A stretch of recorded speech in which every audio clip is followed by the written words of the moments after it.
সালাম আলাইকুম। কি অবস্থা তোমাদের সবার? আজকে আমরা তোমাদের প্রাণীবিজ্ঞানের একটা খুবই গুরুত্বপূর্ণ চ্যাপ্টার রক্ত সঞ্চালন নিয়ে আলোচনা করব। তো প্রতি বছরই দেখা যায় বোর্ড পরীক্ষা এখান থেকে কোয়েশ্চেন আসে।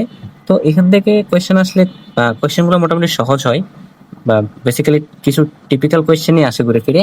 তো আজকে আমরা ওই ধরনের কোয়েশ্চেনগুলো একটু দেখবো। আর যেগুলো একটু কিছু কিছু টপিক আছে যেগুলা স্টুডেন্টদের একটু কঠিন লাগে ওইগুলো আমরা একটু তোমাদেরকে পড়াই দেওয়ার চেষ্টা করবো। তো এটা মেইনলি এসএসসি বোর্ড পরীক্ষা প্রস্তুতির জন্য। তো তার মানে এই না যে এটা শুধু 26 ব্যাচ দেখতে পারবা, এটা 27 ব্যাচও দেখতে পারো, যেহেতু পরীক্ষা সবার জন্য সেম। তো চলো আমরা শুরু করি, বিসমিল্লাহ। আচ্ছা, আচ্ছা দেখো, সবার আগে এখানে একটা কোয়েশ্চেন দেওয়া আছে। কোয়েশ্চেন আমরা একটু পড়ি। এটা হচ্ছে ঢাকা বোর্ড 25 সালের একটা কোয়েশ্চেন। কি বলছে? সাগরের হৃৎপিণ্ডের করোনারি ধমনীতে রক্ত জমা পড়ায় সমস্যা হয়। অপারেশনের মাধ্যমে করোনারি ধমনীতে রক্ত চলাচল স্বাভাবিক করা হয়, পরে তাকে উন্নত উন্নত চিকিৎসা নিতে বলা হয়। আচ্ছা, কোয়েশ্চেন বলছে ফ্যাগোসাইটোসিস কি। 1 নম্বর, ফ্যাগোসাইটোসিস কি এটা আমরা একটু জানি না। ফ্যাগোসাইটিস হচ্ছে বডির একটা প্রোটেক্টিভ মেকানিজম, তোমরা একটু মনে রেখো। যেগুলোতে কি হয়, যখন আমাদের বডিতে বাইরে থেকে কোনো অ্যান্টিজেন ঢুকে, অ্যান্টিজেন মানে হচ্ছে বাইরের যে কোনো ফরেন পার্টিকেল ঢুকে, তো ওটার বিরুদ্ধে একটা প্রোটেক্টিভ মেকানিজম হচ্ছে আমাদের ফ্যাগোসাইটোসিস। প্রোটেক্টিভ মেকানিজম যেটাকে আমরা বলি ফ্যাগোসাইটোসিস। এখানে কি হয়, তোমার আমাদের যে ডাব্লিউবিসি গুলো আছে, মেইনলি হচ্ছে তোমার নিউট্রোফিল, নিউট্রোফিল, দেন হচ্ছে মনোসাইট যেটাকে আমরা ম্যাক্রোফেজ বলি, নিউট্রোফিল, মনোসাইট যেটাকে আমরা কি বলি, ম্যাক্রোফেজ। এগুলো তোমার বডিতে অ্যাক্টিভেট হয়। তারপর হচ্ছে ওই যে ফরেন পার্টিকেল, এটা ভাইরাস, ব্যাকটেরিয়া, যে কোনো টক্সিন সাবস্টেন্স হইতে পারে, ওইটাকে ধ্বংস করে ফেলে। এই প্রক্রিয়ার নাম হচ্ছে ফ্যাগোসাইটোসিস, এটা একটু মনে রেখো। আচ্ছা, এরপরে খ নাম্বার কোয়েশ্চেন আসো, রক্তনালীর ভিতরে রক্ত জমাট হয় না কেন। এটা অনেক ইম্পর্টেন্ট একটা কোয়েশ্চেন, অনেকবারই আসবে। আমরা একটু দেখি খ নাম্বার কোয়েশ্চেনটা কি হবে। রক্তনালীর ভিতরে রক্ত জমাট বাঁধে না কেন? মেইনলি 3টা রিজন, আমরা 3টা রিজন মনে রাখবো। মনে করো এটা হচ্ছে একটা রক্তনালী। তো কোয়েশ্চেন করতেছে রক্তনালীর ভিতরে রক্ত যখন চলাচল করে তখন সেটা জমাট বেঁধে যায় না কেন। পরবর্তীতে যদি হাত পা বা কোনো অংশ যদি কেটে যায় তারপর কেন রক্ত জমাট বাঁধে। তো 1 নম্বর কারণ দিবা তোমরা, যে ব্লাডের মধ্যে স্বাভাবিক অবস্থায় একটা অ্যান্টিকোয়াগুলেন্ট থাকে। কি থাকে? অ্যান্টিকোয়াগুলেন্ট। অ্যান্টিকোয়াগুলেন্ট মানে কোয়াগুলেশন মানে রক্ত জমাট বাঁধা, আর অ্যান্টিকোয়াগুলেন্ট মানে এমন একটা সাবস্টেন্স যেটা রক্ত জমাট বাড়তে দেয় না। তার মানে বডিতে রক্তের মধ্যে স্বাভাবিক অবস্থায় একটা অ্যান্টিকোয়াগুলেন্ট থাকে, যার নাম হচ্ছে হেপারিন। কি নাম? হেপারিন।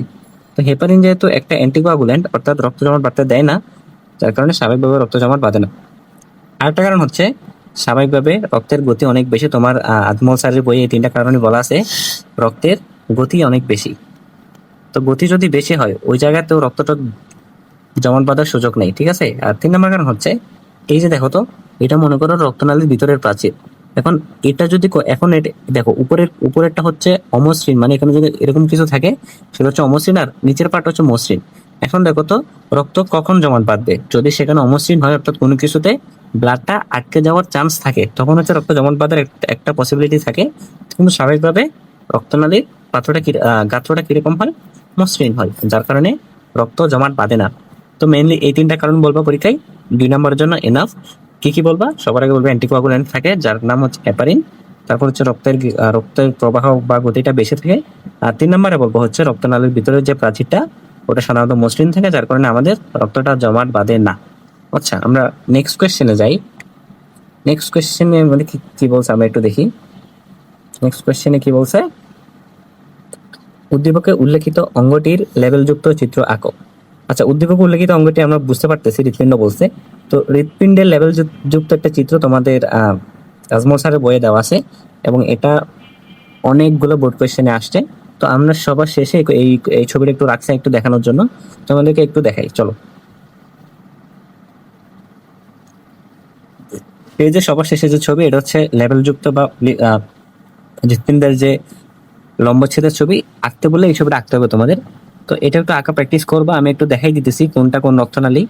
দেখো, সবার আগে আমরা জানি হৃৎপিণ্ডের 4টা প্রকোষ্ঠ। তার মধ্যে এটা হচ্ছে ডান এট্রিয়াম, এটা হচ্ছে ডান ভেন্ট্রিকল, এটা হচ্ছে বাম এট্রিয়াম, এটা হচ্ছে বাম ভেন্ট্রিকল।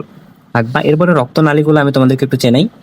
আমরা কি জানি, এই দেখো তো, সুপিরিয়র ভেনা কাভা উপর থেকে আর নিচ থেকে ইনফিরিয়র ভেনা কাভা এসে ডান এট্রিয়ামে ড্রেন করে। এরপরে দেখো, এইটা কি দেখো তো, এটা কোত্থেকে বের হয়েছে দেখো তো। এইটা তুমি দেখতেছো ডান ভেন্ট্রিকল থেকে বের হয়েছে না, এই রক্তনালীটা। এই রক্তনালীটা ডান ভেন্ট্রিকল থেকে বের হয়েছে, যার কারণে এটার নাম কি হবে? ডান ডান ভেন্ট্রিকল থেকে ডান ভেন্ট্রিকল থেকে যেটা বের ওটার নাম কি আমরা জানি, এটার নাম হচ্ছে পালমোনারি ধমনী, এটার নাম পালমোনারি ধমনী। আর এটা দেখো তো, এটা বাম ভেন্ট্রিকল থেকে আসছে না, তার মানে এটার নাম কি, এটা হচ্ছে অ্যাওর্টা। তো এই জিনিসগুলো একটু একটু আঁকা শিখবে। এই কোশ্চেনটা আমরা অনেকবার পাইছি, বোর্ড কোশ্চেন অনেকবার আসছে, ভালো করে আঁকা শিখবা। রং করতে হবে এমন না, তবে হচ্ছে পেন্সিল দিয়ে ভালো করে আঁকা শিখতে হবে। এটা এটা সুন্দর করে আঁকতে পারলে তোমাকে এখানে 3 নাম্বার, 3 নাম্বারই দিবে, এখানে নাম্বার কাটার কোনো সুযোগ নেই। ঠিক আছে, এটা একটু ভালো করে প্র্যাকটিস করবা। এটা একবারে হবে না, 2-3 বার 3-4 বার আঁকতে হবে, একটু রেগুলার প্র্যাকটিসে রাখবে আর কি এই কোশ্চেনটা। আচ্ছা, আমরা পরের কোশ্চেনে আসি। ঘ নম্বর কোশ্চেনে কি বলছে, উদ্দীপক লিখিত সাগর ও জনির চিকিৎসা পদ্ধতির তুলনামূলক বিশ্লেষণ করো। আচ্ছা আচ্ছা, তো উদ্দীপকটা আমরা আরেকবার পড়ি। বলছে কি, সাগরের হৃৎপিণ্ডে করোনারি ধমনীতে রক্ত জমা পড়ায় সমস্যা হয়।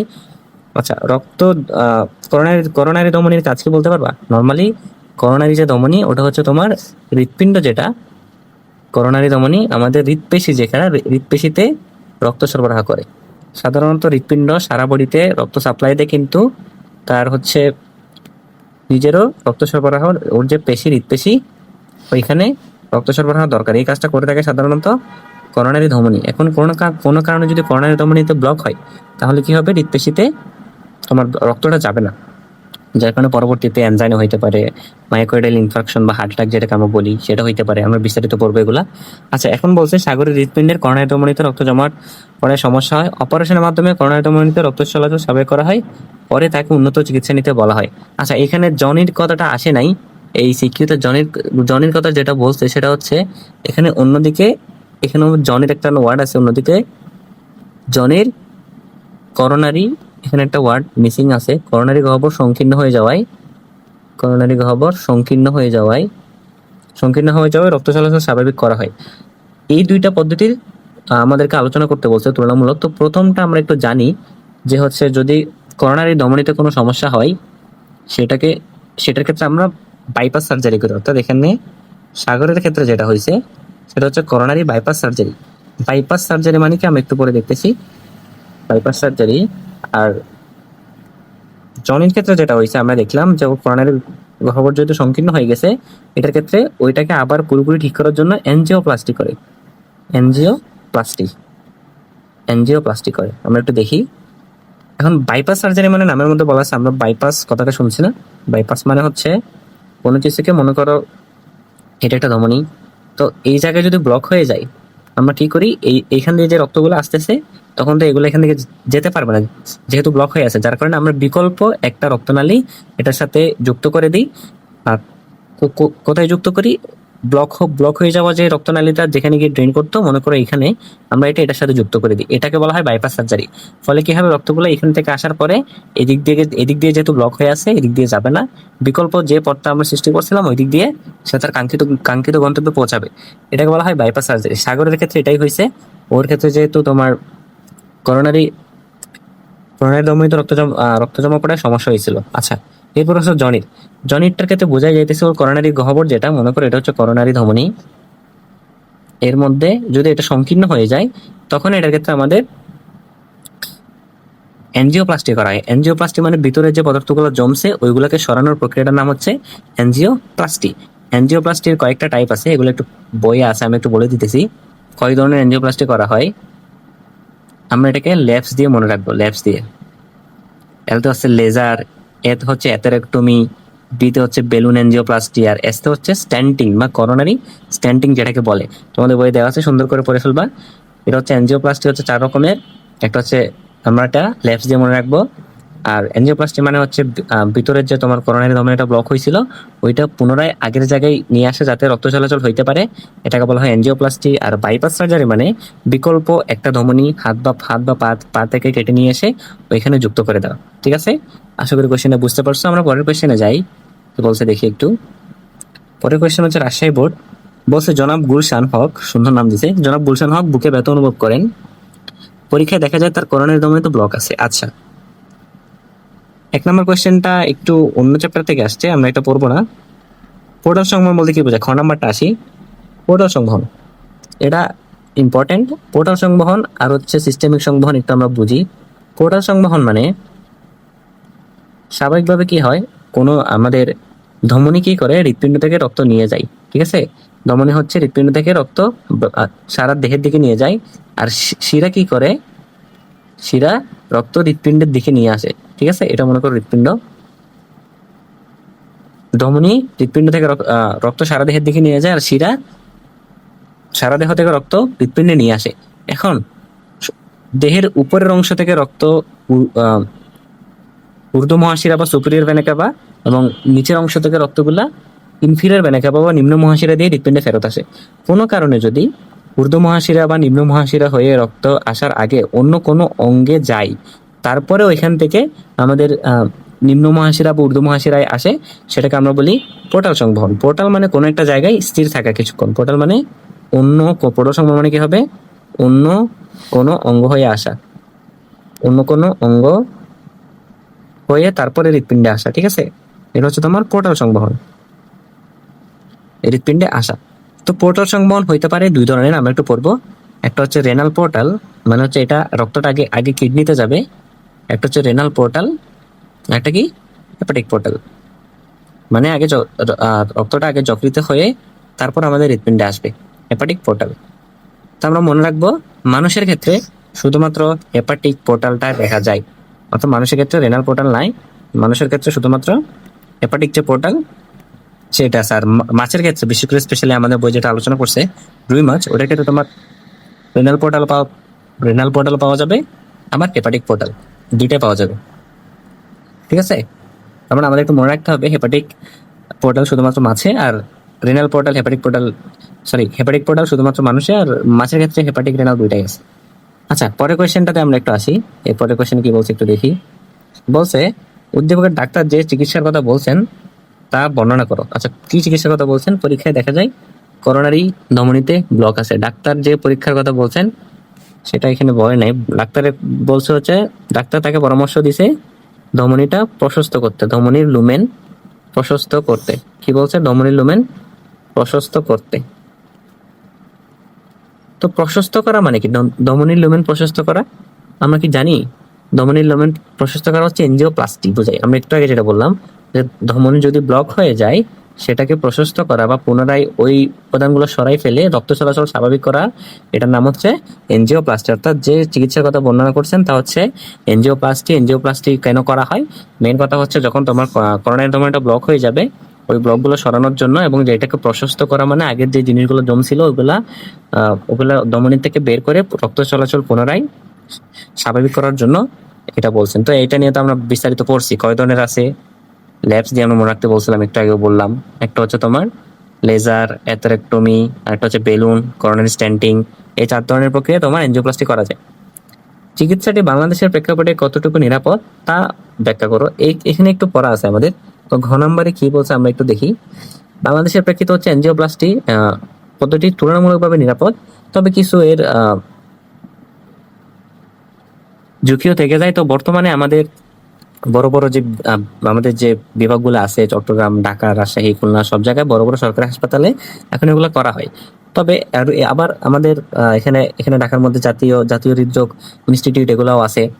তবে শুরুতে দেখা যায় কি এক্ষেত্রে এগুলো তো সুবিধা গেল, অসুবিধার ক্ষেত্রে আমরা কয়েকটা একটু মনে রাখবো। আমাদের যেহেতু কতটুকু নিরাপদ বলছে, তো আমাদের সুবিধা অসুবিধা দুইটাই লিখতে হবে। সুবিধাগুলো তো আমরা বললামই, এখন বেশি অ্যাভেলেবল আছে, করা যাইতেছে। অসুবিধার মধ্যে হইতেছে তোমার কি লিখবা? তো তোমার বই একটা কথা বলা আছে যে স্ট্যান্টিং করার সময় 2% রোগীর হার্ট অ্যাটাক হওয়ার একটা চান্স থাকে। 2% রোগীর হার্ট অ্যাটাক হওয়ার একটা চান্স থেকে যায়। হার্ট অ্যাটাক কি জিনিস সেটা হচ্ছে আমরা একটু পরে বলতেছি। হার্ট অ্যাটাক হওয়ার চান্স থাকে 2% রোগী। হার্ট অ্যাটাক হচ্ছে তোমার যে করোনারি ধমনী, এটা যখন পুরোপুরি ব্লক হয়ে যাবে, যার কারণে কোনোভাবেই রক্ত হৃৎপেশিতে পৌঁছাইতে পারবে না। যেহেতু করোনারি ধমনী রক্ত হৃৎপেশিতে নিয়ে যায়, হৃৎপেশিতে কোনোভাবেই রক্ত পৌঁছাতে না পারলে তোমার হৃৎপেশির যে কোষগুলো ওগুলো বাঁচতে পারবে না, মারা যাবে। এটাকে বলা হয় মায়োকার্ডিয়াল ইনফার্কশন। এমআই বলে সংক্ষেপে কি বলে? মায়োকার্ডিয়াল ইনফার্কশন অথবা হার্ট অ্যাটাক বলে। তো এক নম্বর অসুবিধা হচ্ছে 2% রোগীর ক্ষেত্রে দেখা গেছে এটা হার্ট অ্যাটাকের একটা চান্স থাকে। 2 নাম্বার হচ্ছে এটা যখন রক্তনালীর ভিতর দিয়ে আমরা যখন একটা ক্যাথেটার ঢুকাবো, এটা মনে করো রক্তনালী, মনে করো বেলুন এনজিওপ্লাস্টির ক্ষেত্রে মনে করো এটা হচ্ছে যে ক্যাথেটার দিয়ে আমরা বেলুনটা ঢুকাবো, এটা মনে করো বেলুন।